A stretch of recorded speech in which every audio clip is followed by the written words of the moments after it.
Hello and welcome to Talking Aussie Books, a weekly podcast bringing readers and writers of Australian fiction together. I'm Claudine Tinellis. As an avid reader and passionate advocate for Australian fiction, I make it my mission to spotlight local talent. So if you're looking for your next read or simply want to learn more about the Australian literary scene, this podcast is for you. Grab yourself a cuppa, sit back and relax. This episode is brought to you by HarperCollins Australia. Listeners, it's impossible not to be excited about interviewing an author whose career I've been fortunate to witness from its infancy. From the first interview I conducted with this author more than 5 years ago until now, this woman's skill as a storyteller has simply gone from strength to strength. With 4 best-selling books under her belt now, Tania Blanchard has become an international best-selling author and a powerhouse in the historical fiction space. I'm thrilled to have the chance to speak with Tania again today ahead of the release of her brand new novel, A Woman of Courage, published by HarperCollins Australia. Welcome back to the podcast, Tania. Thanks so much for having me, Claudine. It's such a pleasure. Tania, as I mentioned, it's been just over 5 years since we last chatted, and so much has happened for you in the intervening period. Is a book a year author what you hoped for when you decided you wanted to pursue your dream of being published? I guess I didn't really have too many expectations in the very beginning. I really just started off with wanting to tell my grandmother's story with the girl from Munich. And it's kind of rolled on from there. I've been really fortunate to be able to have the opportunity to tell my stories to my readers. As you know, they're mainly family stories. Each of my novels is based on a family story. I love being able to share those stories with readers, and I've got lots more up my sleeve. That's exciting to hear. So Tania, what do you think the best thing about being a published author is? Oh, that's a really good question, Claudine. I think the best thing about being a published author is the fact that you've got support from a publishing house. The other thing is that I'm able to share my stories, like I mentioned already, and my stories are out there in the world because I'm published. And having that security to know that I'm able to continue to tell my stories is really important too. Being published has allowed me to develop this fantastic readership. It's really special to be able to correspond with them and hear how much my books have resonated with them. I feel so honoured when people get in touch with me and tell me their stories and their family stories. So it's very special and it's a real sense of community. So I think that's the best thing. Yeah, fantastic. I love it.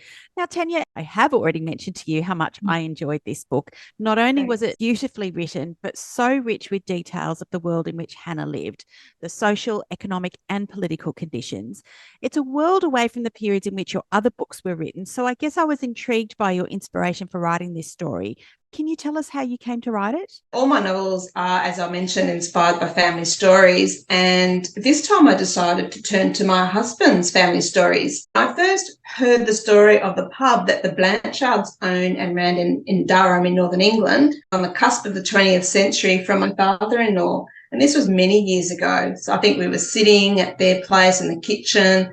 He had brewed a big pot of tea in his tin teapot, and he was just telling me his wonderful stories. He heard the story about the pub from his grandfather, who came to Australia in 1914. His parents actually ran the pub, Robert and Eleanor. So I was really fascinated to learn more about Eleanor as a wife of a publican, what her life might have been like.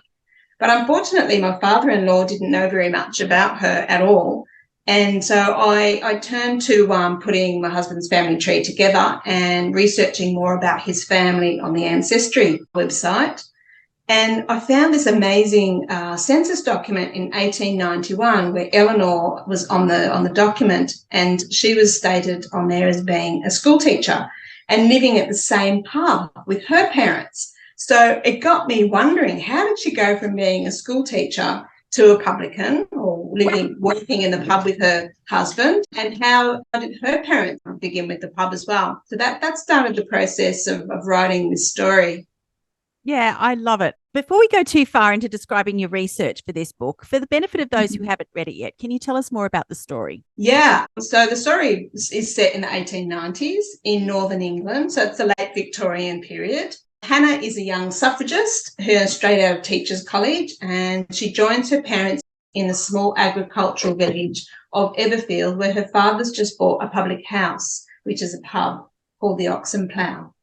So teaching's her vocation, and she's full of passion as she works to help women and children in the community. But she then discovers that her fight to help bring the vote to women becomes her greatest passion and her life's work. And so there's this story throughout the novel about the fight for the vote for women, set against the backdrop of the local village, parliamentary halls in London, and of course she's involved with the national suffrage movement. The crux of the story is that Hannah struggles to bring the modern world to the village, and with its conservative attitudes and resistance to change. And her idealistic dreams of changing the world are really challenged by the reality that men make all the rules, and that as a woman in this time, that she's bound to her place through social expectation and duty, and has to face the same difficulties that all women face, that she's just like every other woman. So the tension rises through the village as men become fearful of losing control when the women actually speak up about their needs. And Hannah finds that power is threatened, and the dark underbelly of what's hidden behind closed doors is actually revealed. There's brutality and closely guarded secrets bubbling just beneath the surface. The consequences of this set off a chain of reactions and events that escalate into a showdown between those fighting for the recognition of women's rights and her right to determine her fate, and those who want to silence women's voices. And this reverberates from the village all the way to the House of Commons in London.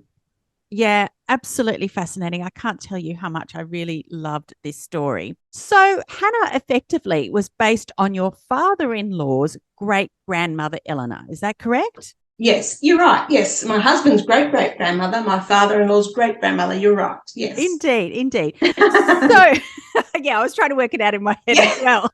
It's a bit confusing, actually, sometimes. Oh, I love it. So, Tania, how did you go about fleshing out Hannah's character?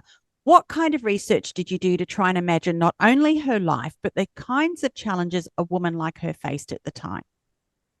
Well, it was actually quite a fascinating journey, really. The main thing that I wanted to look at was what was a woman's life like at the time as a publican's wife, and what kind of challenges did she face. It was obviously a very small village, very traditional. She'd come from teachers' college. She had a great education. She'd come across groups like the Fabian Society, which was a socialist movement, and also they were quite free-thinking people. And she had a lot to do with the women's suffrage movement as well, through rallies and talks. So she would have had a lot to do with them in Durham, where she went to teachers' college as well.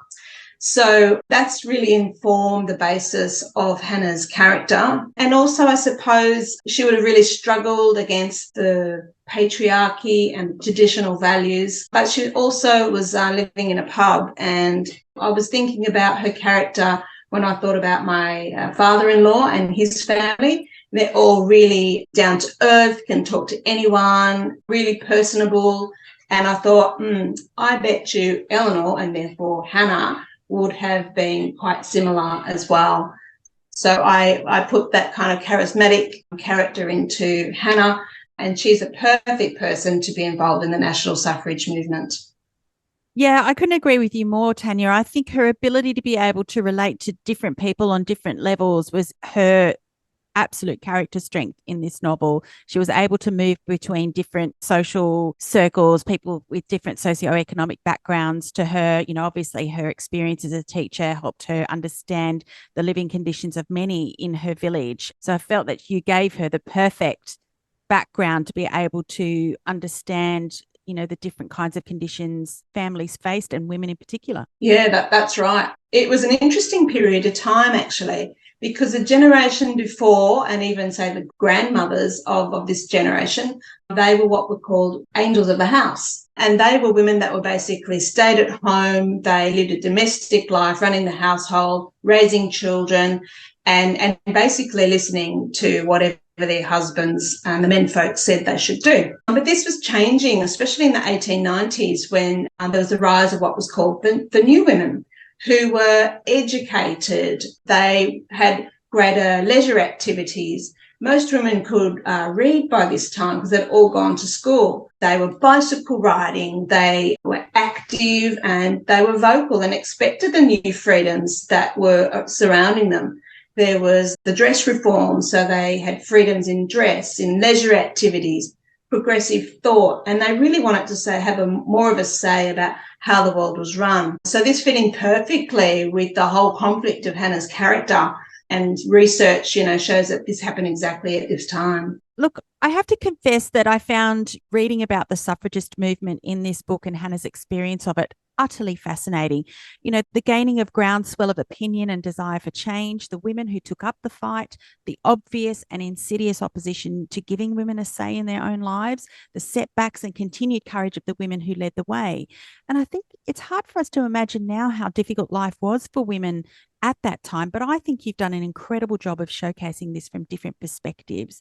So I wanted to ask you, Tania, how easy or hard was it for you to flesh out the different characters in this book? And was there anything in particular that helped you to do this? It actually wasn't very hard to flesh out the characters at all, because there was so much diversity at the time. And when we had the very conservative characters, the powerful men in the village, they would have been the ones that were involved on the council. They would have been the large landowners. So certainly we have characters based on that kind of framework. They were obviously very much against any change in the village. They wanted to keep control. But then what I really loved writing about was Hannah's character and Hannah's friends that were also involved in the suffrage movement, especially Esther and Clementine. Clementine is a fellow school teacher. She also is very much into the suffrage movement. She's all about change. She's all about making life better for those around her. She's a bit more go get them than Hannah is at the beginning. When she's straight down the line, she says it as it is. And I loved writing Clementine's character. And then on the other hand, we had Esther, who is a lot shyer. She hasn't been faced with the suffrage movement before. And it was really wonderful to develop her character as well, from this shy girl who comes from a rural background. She's from landed gentry, so she's well off and doesn't have a lot of difficulty as such compared to the working class women. But certainly she loves technology. She loves science and engineering, and she becomes an inventor.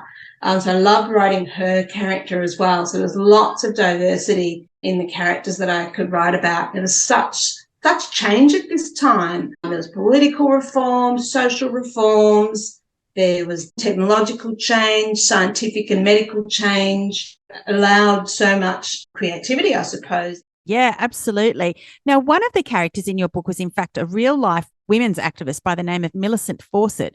So, Tania, how did her life and work influence this story? Well, Millicent Fawcett was a fascinating character, actually, and I knew nothing about her. I'm actually ashamed to say now, until I started researching. She was one of the longest serving members of the national suffrage movement. She started off in the movement in the 1860s. She was very important in lobbying government and parliament into change for women's laws. She was the voice of logic and moderation when lobbying to government and parliament for the vote for women. She did not sway from her task at all. She was very persistent and determined all the way through the process, with all the different knockbacks that the women's suffrage movement received from government and parliament.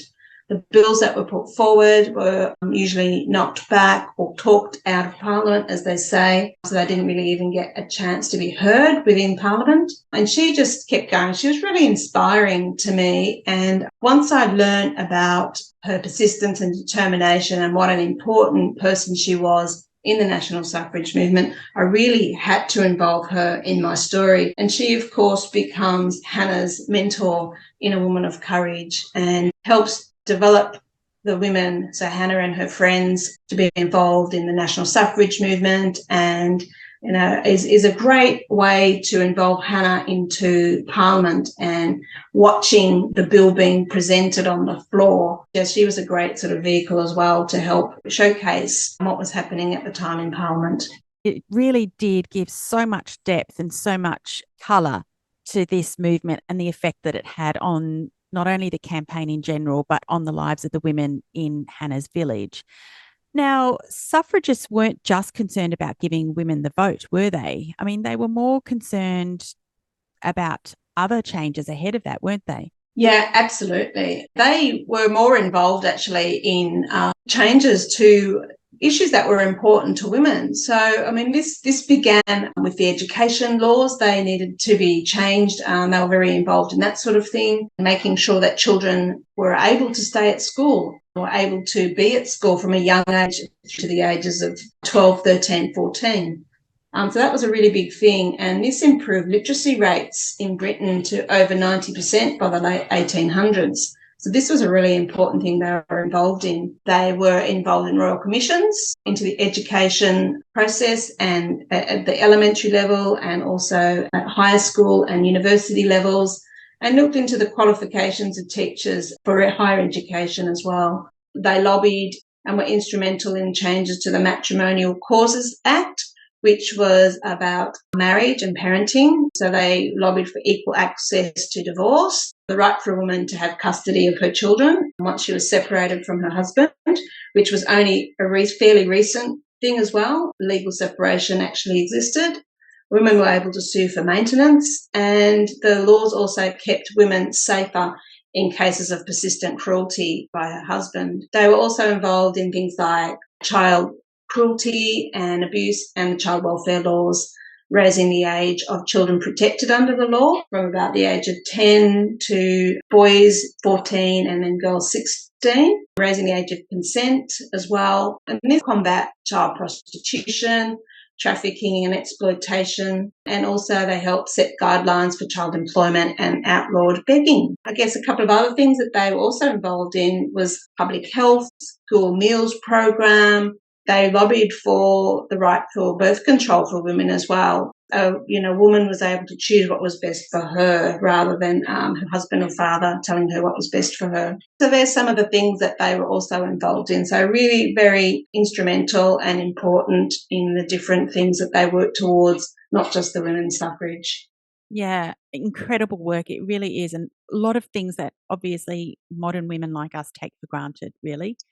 Absolutely. Yeah. Yeah. So, Tania, reading your author note for the book, I was surprised to learn that women in England were quite far behind Australia and New Zealand in their quest for enfranchisement. With what you uncovered in your research, did you form an opinion as to why this was the case? That's an interesting one. I think it had a lot to do with the fact that in 1882, the property law, the married women's property law, was instrumental in allowing the vote for women to become an actual reality. Before this, women were actually had a joint identity with her husband. She and her husband were one in marriage. She didn't have a separate identity once she was married. So that's legally, economically, in any way at all. So the changes to the Married Women's Property Act in 1882 allowed a woman to go back to having an individual legal identity like she did as a single woman. And this is the first opportunity really that women could be on their own and have their single identity so that the vote for women could go ahead. It's just fascinating to me. Just because a woman was married, it meant that she had to subjugate all of her freedoms and rights to her husband. It just seemed so barbaric in so many ways. Yeah, that's right. I think that's another thing that I read about Millicent Fawcett. Her purse was stolen and it was actually returned to her husband as property of her husband. So the purse and her earnings and whatever she had in there, her personal belongings, were property of her husband, not belonging to her. Just outrageous, isn't it? Crazy. Thinking about how far women have come from Hannah's time, Tania, before women were allowed the vote to now, some of the things that you wrote about still struck me as being relevant today. We still live in a predominantly patriarchal society. So I wondered, what do you hope that readers will take away from this story, Tania? Yeah, I think you're absolutely right. We still do live in a predominantly patriarchal society. And while researching and writing, I couldn't help but draw parallels to the current times. Women have always lived in societies where they've been disempowered. And now, as much as ever, we're still on that journey as women for equal rights to men. But I think what I'd like readers to take away most from this book is how women like Hannah and her friends dealt with the challenges and opposition that they faced, many which are still the same in this day and age, and they still managed to find joy and hope and love while fighting the injustices and striving to make better lives. I think, they had the same pressures of family and societal expectation on them, the patriarchal attitudes, and these days, it sort of translates into things like we have the gender pay gap, the Me Too movement, and the debate around a woman's right to her body. That sort of really does draw those parallels. And although they might have encountered so many difficulties back then with issues like power and control that men had over women and how they faced them actually through their life from the time when they were young girls and children all the way through till them being young single women and then married with children, whether they were working or not working, all of those things had different elements of power and control, which is really fascinating to explore. And, the bottom line is that there's still the darkness behind closed doors, silencing of women's voices with the darker side of power through threat and verbal, physical and sexual abuse, intimidation, and even things where women just feel invisible. So I think these sort of things still happen in this day and age. But the other thing I'd like readers to take away is the fact that these women weren't downtrodden. There was still this lightness of a collective sisterhood of friendship and family relationships that was supportive and sustaining and gave them joy and deeper meaning to their lives. And that's the same thing that still happens today. We still have female relationships that are supportive and sustaining. We're more powerful when we share our experiences and our burdens and speak up about our concerns. And we're a more powerful force when we actually stand together. And I think that's what I'd like people to take away from the story. Yeah, so very well said, Tania. Absolutely wonderful.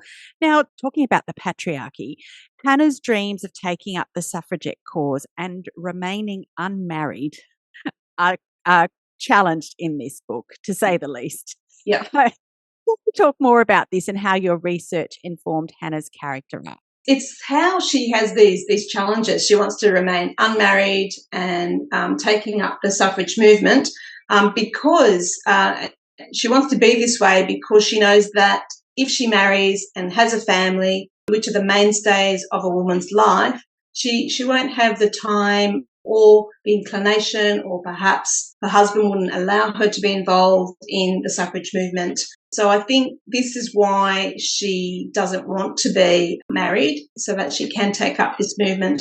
But, of course, those sort of things are challenged in the book, and that's part of the main theme or push in the book, I guess, the lack of control or the issues that women have to deal with, issues about, being married, having family, the right to her body. And at that time, things like I wrote about in the book about girls who had fallen pregnant.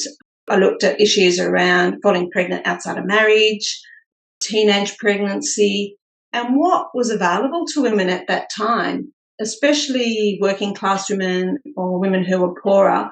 They didn't have independent means, which would enable them to live as an unmarried mother.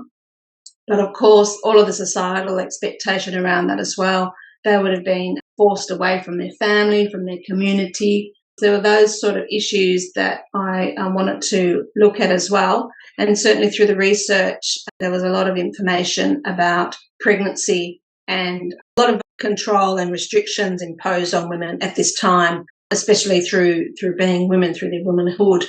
So I think when I looked through the research at, the differences between the Angels of the House and the New Women, and there was such a conflict and such a difference between those two groups of women, that was a perfect way to show the conflict in Hannah's character and how she wanted to remain unmarried and follow up the suffrage cause and be a new woman.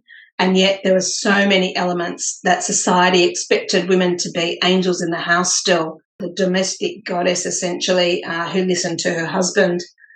But I think at the end of the day, the thing that really spoke to me the most was that these women were actually really courageous to be able to deal with all of these elements of their lives. Their courage really for me came from a balance of finding a way to live a fulfilling and authentic life with all the messiness and navigating life's trials and tribulations along the way. And I think that's kind of a bit of a universal message too, true for women in any time and place. So true, Tanya. I was just thinking about the kinds of challenges you mentioned that Hannah faced at the time, but I think she also faced challenges within her own family, just, expectations from her parents in particular. She didn't want to let her parents down. So there was Yeah. there was just that added element. I mean, she didn't have enough to worry about.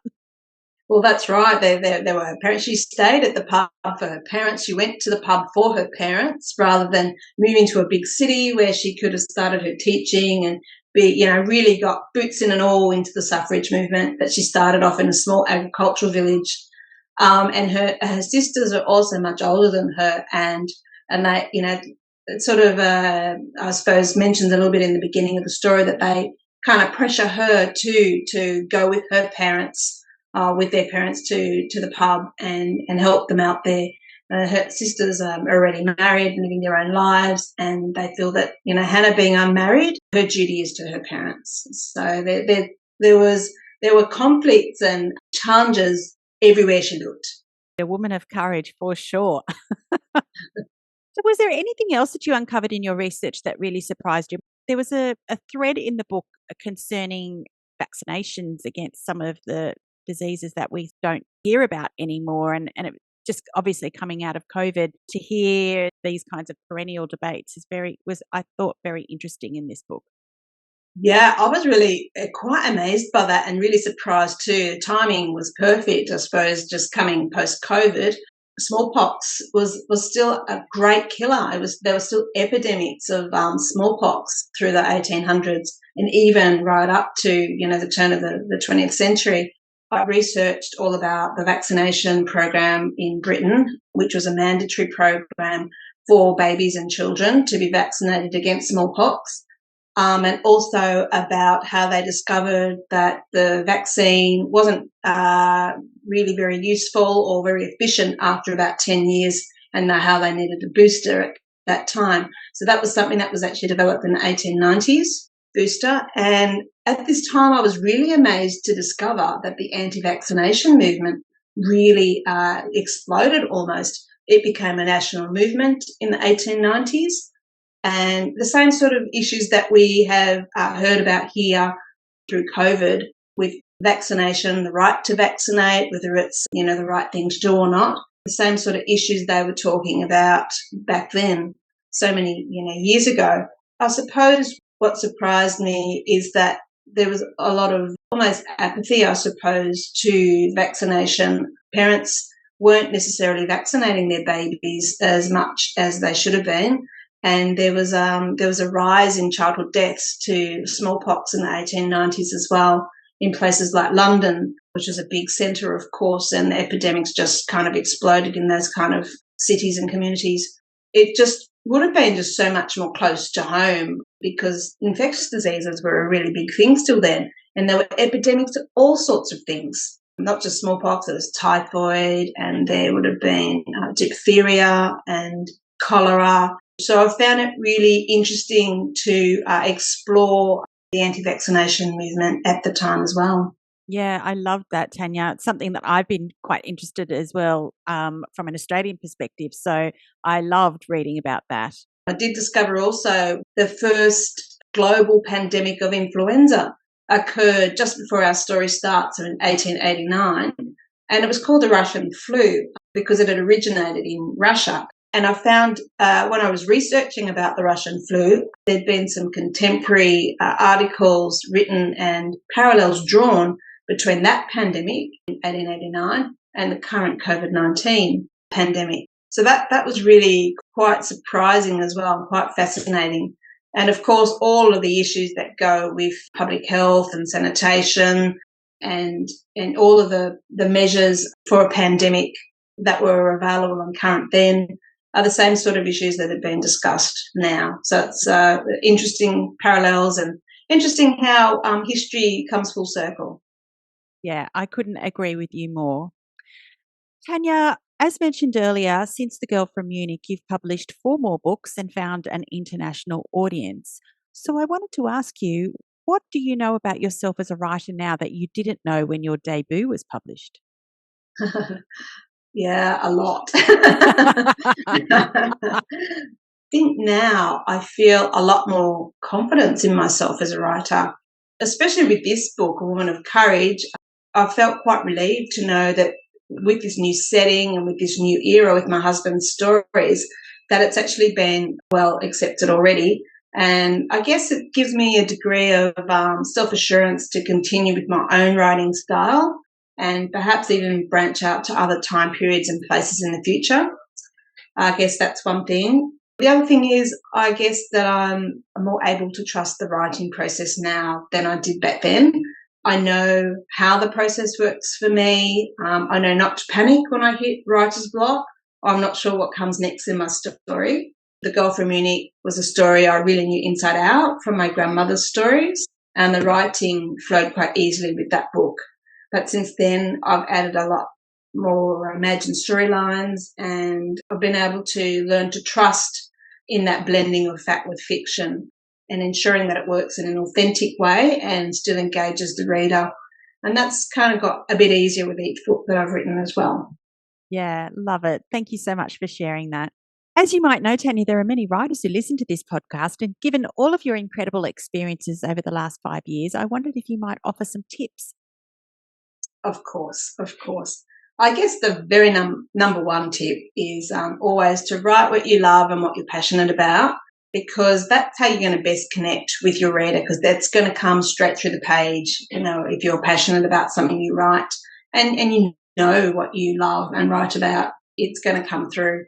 Also, write your story right through your first draft of your manuscript before going back and editing. Because if you're like me, you'll just keep editing and editing until the cows come home and never get to the very end. So that's a big part, I think. Another thing I would suggest is to write regularly, because it's just like a muscle and needs to be flexed a little bit every day to grow stronger. And I think in this way, I know for me, it's helped my creativity to flow and develop more easily if I write regularly. Another thing would be maybe to write your ideas down as they come to you, maybe with a notebook and pen, or if you're like me, I just chuck them on the notes on my phone or even on the computer. But for any story ideas that I want to develop, I will use paper and pen. There's something about that connection between hand and pen and paper that for me allows that creativity to flow, which is quite different to writing on a computer. And the last thing I would suggest is don't give up. Believe in yourself. If writing is what you love, keep working on it, improve your craft, or find different ways of writing until it feels like right for you. And that's really what happened for me. I really truly believe that everyone has a story to tell and everyone can write about something they love. And the way you write and tell your story is unique to you, and, someone will want to read that. So what's next for you, Tania? Are we likely to read more about Hannah and her fight to help women gain the right to vote? Absolutely. As you may have guessed, A Woman of Courage is about the suffrage movement in its infancy. And so my next book is An Undeniable Voice, which will be out next year, and continues Hannah's story with the rise of the suffragettes, the famous suffragettes that we all know about in Britain. We'll find out what happens with Hannah and the suffragettes. And we look also to the home front in World War One. And, of course, we follow the fight for the vote for women right through the novel as well. I'm really excited about this one too, because I haven't written about World War One before, only World War Two. And I love the idea about writing about World War One, and there's so much to explore around this area and look at all the changes in the early 20th century as Britain steps into the modern age. Yeah, fantastic. I can't wait to learn more about that one in due course. Tania, if listeners wanted to learn more about you and your books, where can they find you? I'm on my website. If they go to the contact page, I will get back to them as soon as I possibly can. And also you can get me on my social media, so on Facebook and Instagram. Oh, that's brilliant. Tania, it's been an absolute pleasure to chat with you about this eye-opening, compelling read. I highly recommend A Woman of Courage to you listeners out there. Thank you, Tania, for joining me on Talking Aussie Books today. Thanks so much, Claudine, for having me. It's been great to talk to you. That's a wrap, folks. If you enjoyed this podcast episode, please drop me a line via my webpage at claudinetinellis.com, via Instagram, Facebook or Twitter. Alternatively, consider leaving a review on Apple Podcasts, Spotify, or Google Podcasts. Until next time, happy reading!